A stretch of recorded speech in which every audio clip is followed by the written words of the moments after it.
There's youthful luminosity, and then there's just looking like you're sweaty and you need to take a shower. So you would never in a million years blow on a sponge or a puff or a brush and then proceed to turn it around and touch someone's face.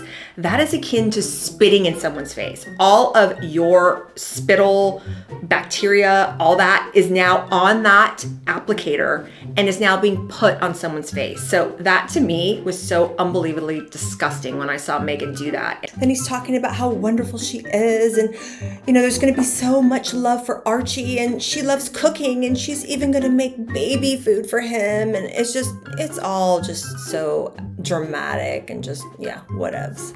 And I'm not saying that because I'm with the brand, but it's a skincare ritual that has been in my kit and I use on all my clients for years. There could have been so many beautiful reds that he could have maybe applied to her to give her just a really fresh new look, because she's so boring. She's so beige. She's always nude. I agree with him. I think that she should have chosen a beautiful red dramatic lip. It would have looked gorgeous, but obviously she doesn't listen to anybody.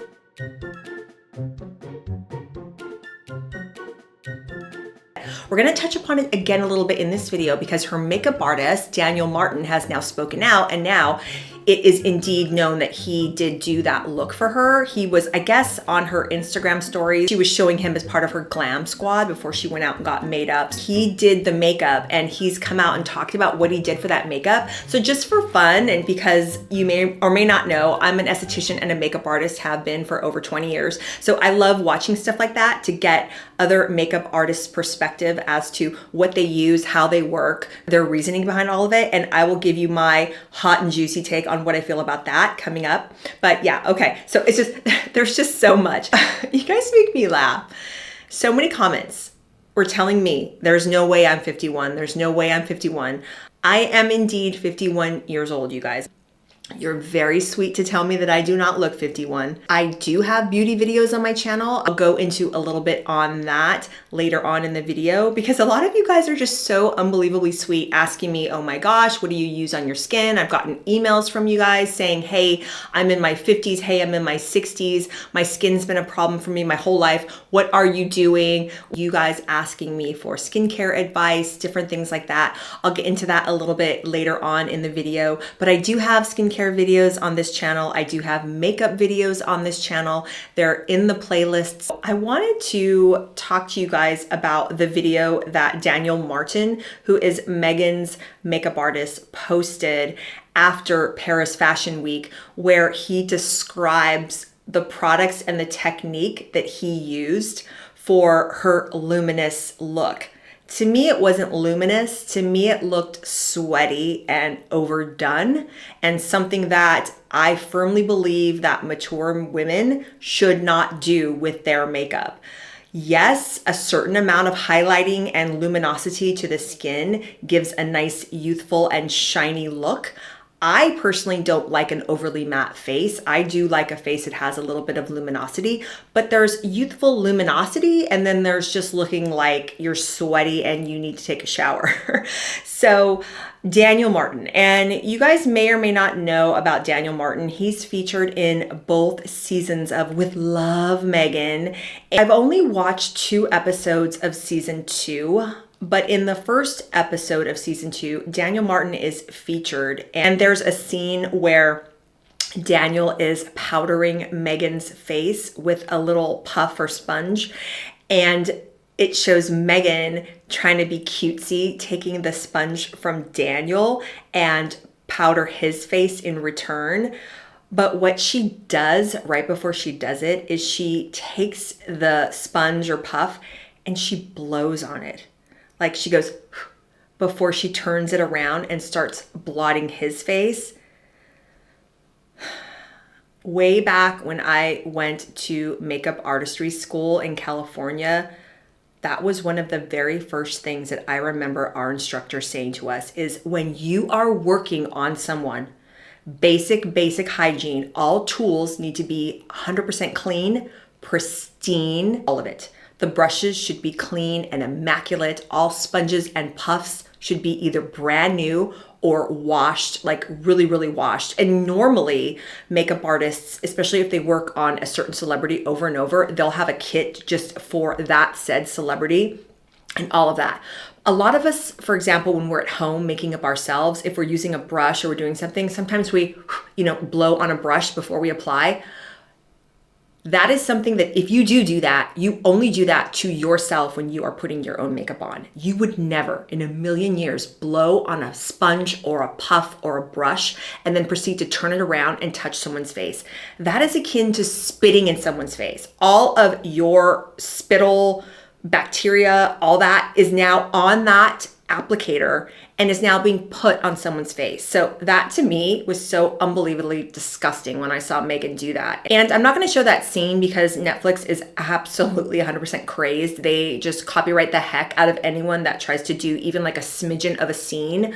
I just basically show you a little shot there, but it's just absolutely gross. But for those of you who don't really know about Daniel Martin, so he's her makeup artist. Apparently he's been with her for a very long time before she even married into the royal family. And I came across a little gem of a video, him talking about his friendship with Meghan and the backlash that she receives in the press. So let's watch this little gem, shall we? This was from a podcast called Los Angeles, and this was recorded back in July of 2025.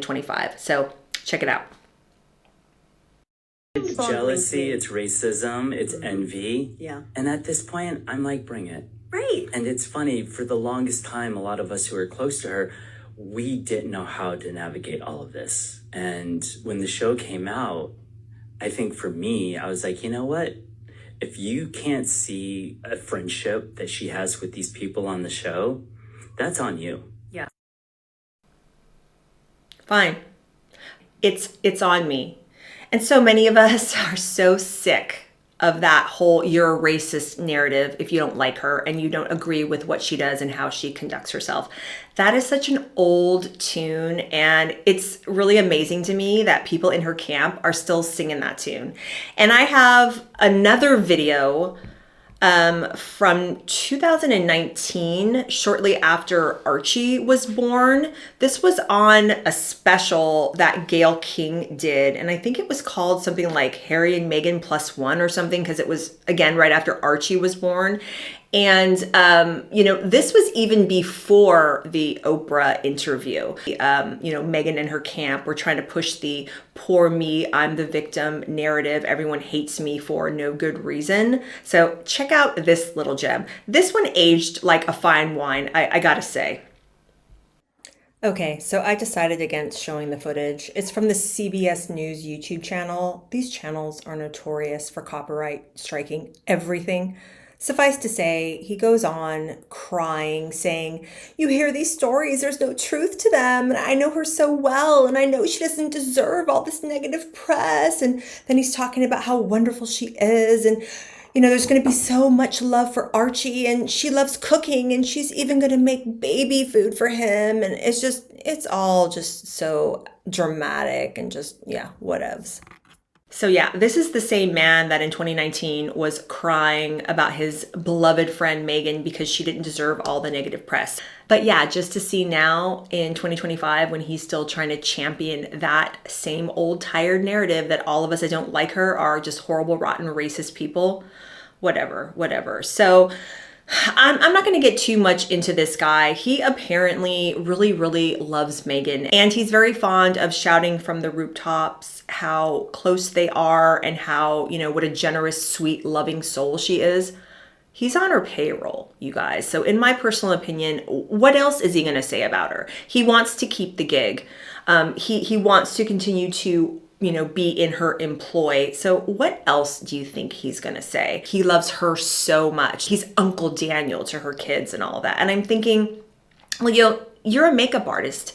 Why didn't she have him on the show with Love Meghan and give us a makeup artist lesson or something? I mean, even though I'm not too fond of some of the makeup looks he's done for Meghan, I mean, he's still a makeup artist. I'm sure he has some breadth of knowledge that he could impart to us, the viewer. So I don't really understand why she didn't utilize his makeup artistry talent or whatever knowledge he may have and have him show us some makeup looks, break down from start to finish how he makes up Meghan. Why not do that, Meghan? I personally think she doesn't do that because she doesn't want to show up on camera truly without any makeup on. And I did a whole video after that Jamie Kern Lima podcast interview, that video interview where her and Jamie were like, we're not wearing makeup. We're not wearing makeup. I'll link that somewhere. That is a bunch of hogwash. They both were wearing a lot of makeup, albeit makeup to look like they weren't wearing makeup. But point being, get the guy on your show, have him, do the makeup on you from start to finish. That would at least have been something that people would have watched and gotten into. But no, he's just someone there to fawn over her and tell her how wonderful she is. So this is the guy, this is the personality that we are dealing with. And this is the video where he breaks down his makeup look that he did on Meghan for Paris Fashion Week. Let's take a look-see, shall we?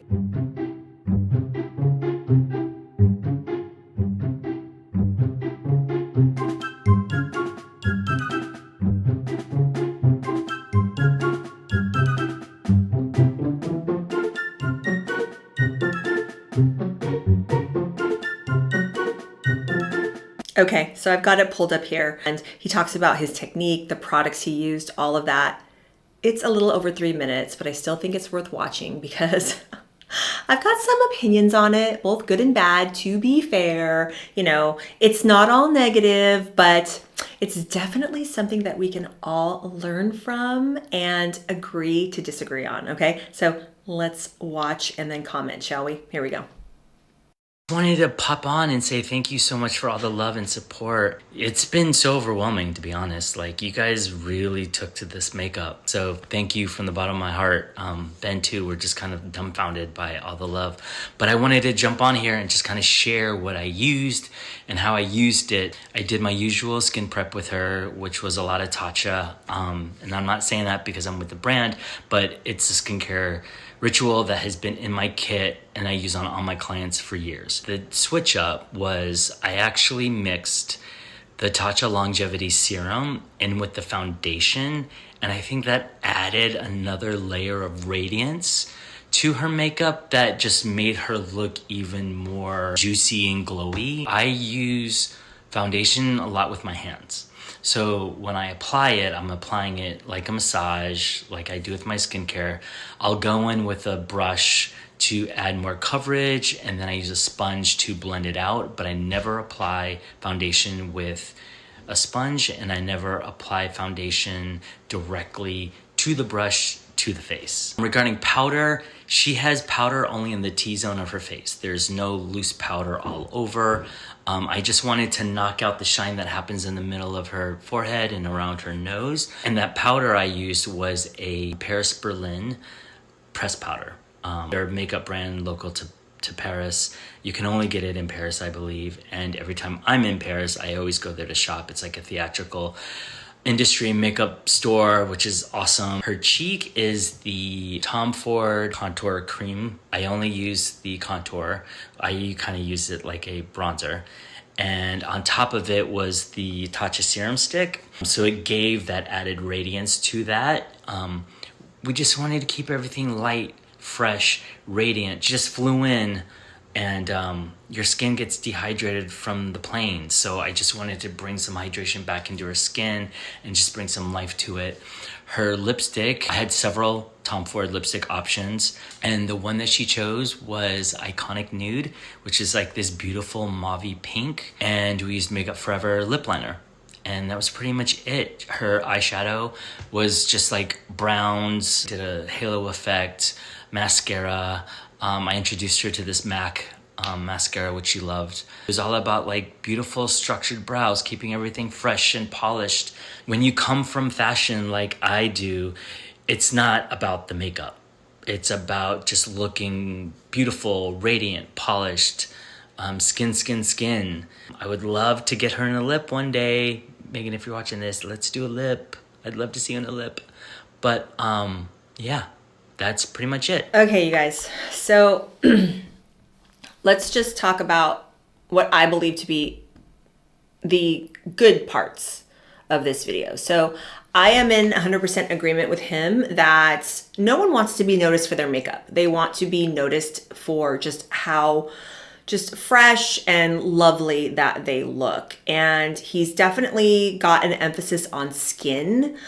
He talks about massaging the makeup into the skin using fingers. I would have prefaced that by saying always clean fingers, but yes, that is a very, very old school, classic Hollywood fashion makeup artist technique to apply foundation makeup into the skin after a really good skincare prep for your skin type, just massaging it in almost as you would be massaging in skincare, because that really marries the makeup to the skin. It gives a fresh look.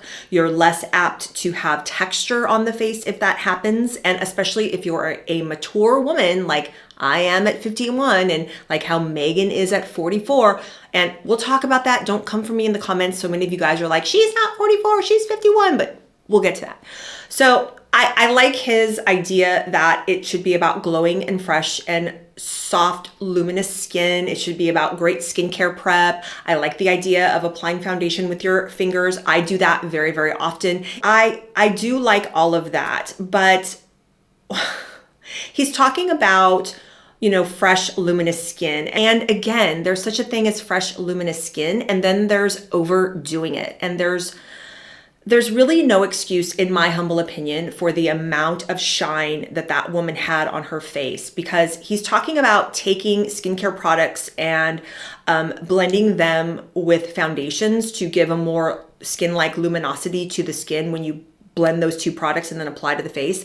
Yes, that is true. That's great. But you can kind of stop there. But then he's also talking about going on top of it with more, you know, illuminizing products like the serum stick and all that. And I think that was probably what pushed it over the edge, when you already had a luminosity coming from the face because you mixed that skincare product and the foundation, but then to go on top of it again with another serum stick. I think that's what gave her that overly greasy, sweaty look. And he has to be conscious of it. And I don't know why he's not. He has to be conscious of the fact that you are being photographed at all angles when you are out in the public eye like that, especially at night, flash bulbs flashing. And she was in dark venues. Like that Balenciaga fashion show was a somewhat dark venue, you know, like they're trying to build a mood there. Fitting that it was a dark, you know, mood. But so every time a flash bulb goes off, it's reflecting off of everything that you've applied to the skin. So he's talking about mattifying her with his French powder that he buys, but he only applied it, he said, in the T-zone, which means your forehead, your nose, and your chin. Great, but you still need to lightly apply it everywhere, because if you don't, you are going to look like an extreme disco ball, and it's going to flash back and it's going to look really, really intensely shiny, because she had so much shiny product on her face. When those flash bulbs went off, that's exactly what it looked like. It just looked like too much. She looked too shiny and greasy and sweaty, in my opinion. So he really needs to dial that back. His ideas and his are great, and I do like them. I just think he went overboard in this instance, and I have noticed him going overboard with this shiny look on her in the past as well. He doesn't always get it wrong. I mean, there are some times where I think Meghan does look quite beautiful in her makeup looks, but for example, there was an appearance that she made in that blue dress. I think it was like an Endeavor Award or something, when she was still in London right before her and Harry left the family. But there's pictures of her at the podium speaking, looking down, and you can see when she looks down, it's just like a really greasy mess because too much product was on the lid and it wasn't powdered down properly. Because sometimes even when you're using cream products, like what he did all over her face here, or what he did on her eyes during that event, you can put those creams down to give luster and luminosity, but a very, very slight powdering does have to happen, especially if you want longevity and you don't want your face looking so disco ballish. So I hope this makes sense. But in my last video where I talked about her look, I did say that she had a very subtle pinky nude lip on, and that was confirmed in that Tom Ford lipstick that he showed, which I think is a beautiful color. It's called Iconic Nude. So yeah, so that's where we are, in my humble opinion, with her makeup and my response to Daniel talking about his technique. You know, whatever, it's fine. He can do what he wants, but there were quite a few people who were like, why is she looking so greasy? What is happening? It's because there has to be a balance. It's like everything that Meghan does, you know, she doesn't really listen. And I remember in that video that they posted of her Glam Squad deal, you know, of him like doing her makeup on her Instagram stories, and it showed him, there was like a little sequence, and if I can find it, I'll show it, but there was a sequence where it showed him plumping down on his workstation in the bathroom. He put down all these really lovely dark reddish colored Tom Ford lipsticks, and he was like, he even said in this video, yeah, ultimately she went for the toned down nudie pink, but I would love to see her in a lip. What he's alluding to is he brought all these beautiful red shades of Tom Ford lipstick, and Tom Ford makes beautiful lipsticks. They are gorgeous in texture, in feel, in tone. They're gorgeous. There could have been so many beautiful reds that he could have maybe applied to her to give her just a really fresh new look, because she's so boring. She's so beige. She's always nude. I agree with him. I think that she should have chosen a beautiful red dramatic lip. It would have looked gorgeous, but obviously she doesn't listen to anybody. She does what she wants. And what I was driving at was, you know, like everything else, she just tends to go overboard. She just goes overboard with everything. She doesn't listen to anyone. She's just always doing what she wants to do. And it's like, you know, who knows? Maybe he is telling her to dial it back, and she's just like, I want more shine. I want more shine. Who knows? But that's just my take on the whole makeup debacle from that Paris Fashion Week appearance. I started out as a beauty channel here on YouTube, you know, being a makeup artist and an esthetician. I just love talking about it, especially skincare. You can catch up on those playlists. But one of my popular videos from this past spring in April was me just putting on my makeup, chatting about the latest tomfoolery that Harry and Meghan were getting up to, you know, because yeah, those two are fools, and we need to continue to pray for them because they are on a path to destruction.